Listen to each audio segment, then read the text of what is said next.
Olá, tudo bem? Eu sou o Reverendo Paulo, da Igreja Episcopal Anglicana do Brasil, e vou começar uma nova série de vídeos eh, sobre como ler a Bíblia, sobre como compreender a Bíblia, para que todos possam ver que é possível, né, manter o cérebro para ler a Bíblia. Estou brincando. Bom, nós vamos fazer várias críticas, vamos fazer várias análises, vão ser vídeos ser curtos, né, para que possa alcançar o maior número de pessoas possíveis. E eu queria abrir essa série fazendo a primeira crítica. Eu fui dar uma pesquisada para entender, né, como é que algumas pessoas, alguns líderes religiosos, algumas igrejas, não sei, podem defender, né, políticas, posições armamentistas, a favor de armas. E notei em um site que ele cita um versículo, né, do Novo Testamento, que está em Lucas, no capítulo 22. Ele cita o versículo 38, quando Jesus diz, aliás, Jesus diz, né, e aí os seus discípulos respondem. Mas vamos ler aqui. Vamos ler a partir do 35. E ele lhes disse: Quando eu vos enviei sem bolsa, nem alforge, nem sandália, algo vos faltou? Eles responderam: Não, nada. Ele lhes disse: Agora, porém, quem tiver uma bolsa, tome-a. Da mesma maneira, quem tiver um alforge, e aquele que não tiver uma espada, venda o manto para comprar uma, pois eu vos declaro, preciso que se cumpra em mim este texto das Escrituras. Eles o tomaram entre os criminosos, e de fato, o que me concerne vai se cumprir. E aí respondem a ele: Senhor, disseram eles, eis aqui duas espadas. Ele lhes respondeu: Basta. Em outras traduções, uma basta. O que é que está acontecendo aqui? Por que Jesus diria para os discípulos carregarem armas, no caso, espadas? Bom, quando nós lemos a Bíblia, tá? Quando nós vamos, por exemplo, quando um reverendo, um pastor, um padre, né, bom, os reverendos têm, os pastores também têm obrigatoriamente, os pastores de determinadas denominações têm, outras não. Nós temos que fazer uma formação teológica, ou seja, você tem que estudar, né, para poder ser ordenado. Então, quando nós estudamos como fazer uma leitura bíblica, como preparar uma homilia ou uma pregação, nós, entre outras coisas, nós aprendemos que é preciso entender o contexto. Aliás, isso não acontece somente na Bíblia, né? Mesmo quando nós conversamos com alguém, quando nós ouvimos uma frase somente, fora do contexto, esta frase pode querer dizer muitas coisas, né? Nós vimos recentemente, né, no escândalo, né, que foi a Lava Jato, das escutas em que eles pensavam uma determinada parte da conversa e vazavam esse áudio simplesmente para distorcer tudo o que foi falado e atacar as pessoas, né, nesse escândalo que foi o maior escândalo judiciário do mundo. Mas vamos então entender qual é o contexto em que Jesus está dizendo isso.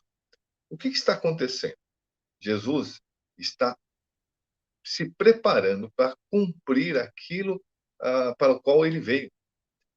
Ou seja, ele vai ser traído, ele vai ser preso, ele vai ser torturado e morto. Né? Como diz aqui, eles o contaram entre os criminosos. Aqui dentro, nessa sequência toda, nós temos aqui a preparação da última ceia, né, o anúncio da traição, né, quando Jesus diz aqui, mas eis que a mão daquele que me entrega está a servir-se comigo na mesa, pois o filho do homem parte segundo o que foi determinado, mas ai do homem por quem ele é entregue. E eles começaram a se perguntar entre eles quem faria isso. Muito bem. Também existe outras advertências e também aquela parte no versículo 31, onde existe uma advertência que Jesus faz a Pedro. O Senhor disse: Simão, Simão, Satanás vos reclamou para sacudir do crivo, como se faz com um trigo. Mas orei por ti, a fim de que a tua fé não desapareça. E tu, quando tiveres voltado, confirma a teus irmãos. Depois disso, Pedro vai dizer que ele nunca vai traí-lo e que até morreria com ele. E aí Jesus vai dizer que, olha, te digo que antes que o galo cante, vais me negar 3 vezes. Bom, o que isso tudo tem a ver com a história das espadas? Jesus está dando uma bronca neles. Jesus está dando uma bronca neles. E se nós olharmos aqui o evangelho inteiro de Lucas, segundo São Lucas, essa história dessa espada vai aparecer novamente apenas alguns versículos à frente e depois elas desaparecem. Então, se Jesus disse, por um lado, para eles terem espadas e depois diz que uma basta quando eles apresentam duas, o que vai acontecer com essa uma espada que aparece? Vamos ver? Aqui. No versículo 47. E ainda falava quando um bando se aproximou. Aquele que chamavam Judas, um dos 12, caminhava à sua frente. Ele se acercou de Jesus para dar-lhe um beijo. Jesus lhe disse: Judas, é com um beijo que tu entregas o Filho do Homem? Vendo o que ia acontecer, os que cercavam Jesus disseram: Senhor, devemos ferir com a espada? E um deles feriu o servo do sumo sacerdote e lhe decepou a orelha direita. Mas Jesus tomou a palavra: Deixai fazer isto, ou seja, deixe que me prendam. Até isso, disse ele, e tocando-lhe a orelha, o curou. Ou seja, a única vez que essa tal espada foi usada, machucou alguém, Jesus curou essa pessoa. Depois disso, a espada não vai aparecer. Jesus, em outras passagens, nós vamos ver aqui, em outros evangelhos, vai dizer que quem vive pela espada, morre pela espada. Ou seja, ele é um crítico das armas.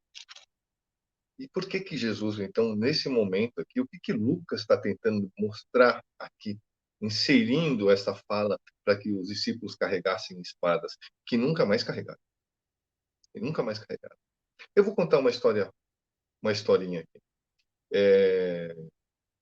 Meu filho, meu menino mais velho, tenho 2 casais. Foi abençoado com 2 casais.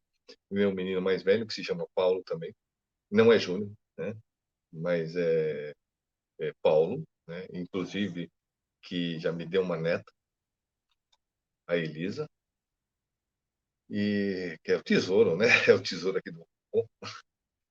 Mas quando ele era pequenininho, uma vez em uma festa junina, ele ganhou uma lupa em uma barraquinha.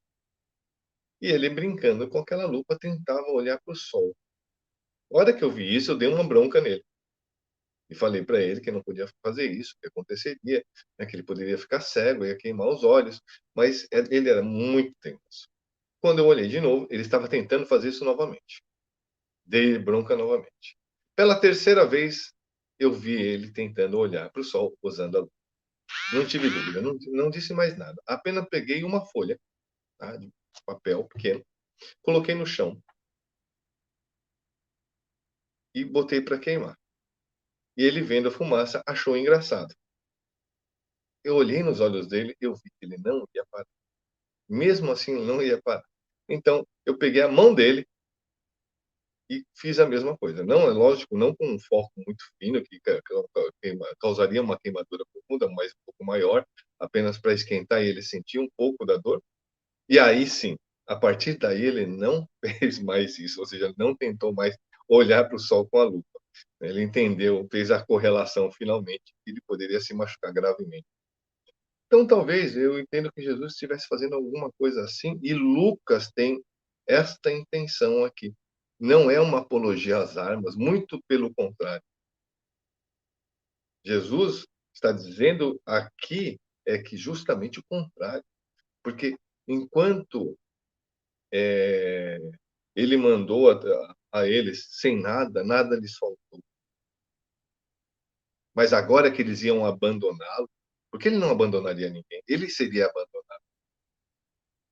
Entre as coisas que eles abandonam, abandonando Jesus, muito provavelmente eles iam portar armas também, indo então junto com outro grupo, que seriam os zelotes, que era um grupo revolucionário, um grupo terrorista, que queriam também a libertação de Israel de Roma, mas através da espada. Então, Jesus quis dar um exemplo prático. Está aqui, vocês vão querer portar a espadas? Bom, tudo bem. E aí você tem todo esse desenrolar, essa narrativa que é colocada em. Nós vamos falar dos evangelhos, nós vamos entender por quê, né, quais são as diferenças entre os evangelhos. Nós vamos falar também da formação dos livros, da Bíblia, e também, por exemplo, nós vamos comentar aqui qual é a diferença e por que existe essa diferença entre a tal Bíblia católica e a Bíblia protestante. Mas isso são outros assuntos para outros vídeos. Por enquanto, basta você lembrar aqui. E se tiver alguma parte que você queira comentar ou que você queira algum esclarecimento, não conheça tudo, mas aí eu vou estudar para poder te responder. Mas vocês viram, né, que de forma alguma Jesus faz apologia às armas. Muito pelo contrário. Jesus foi um preso político. Jesus foi torturado. Jesus foi morto. E esse é o meu Senhor. É por isso que, de forma alguma, eu poderia aderir ao fascismo, que ainda está no Brasil, mas está com seus dias contados, se Deus quiser. Muito obrigado a todos, que Deus os abençoe e até o próximo vídeo.